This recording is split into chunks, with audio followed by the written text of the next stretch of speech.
Hello everyone, আশা করি সবাই ভালো আছেন। এই ওয়ালটা কি কারো মনে আছে? আমার লাস্ট শর্টস ভিডিওটাতে বাজেট ফ্রেন্ডলি পুরনো মিরর দিয়ে একটা ডেকর করেছিলাম। আনফর্চুনেটলি এই মিররটা স্টিক করেনি ওয়ালটাতে, যার জন্য ওয়ালটা খারাপ হয়ে গেছে। তো একটা নতুন লুক দেওয়ার জন্য আজকে আবার চলে এসেছি।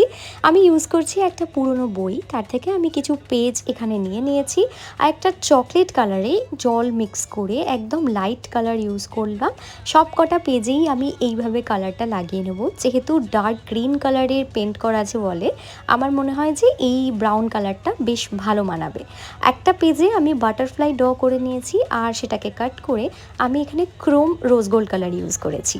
আর এখানে আমার সব কটা পেপার ইউজ হয়ে গেছে। আমি ওয়ালে যতগুলো পেপার লাগাতে চাই সেই হিসাবেই আমি পেপার রেডি করেছিলাম। ফেভিস্টিকই ইউজ করব স্টিক করার জন্য, কারণ পেপার যেহেতু ইজিলি স্টিক হয়ে যাবে। ফাইনাল পার্টটা দেখার জন্য পার্ট 2 এর ওয়েট করো। Thank you so much for watching.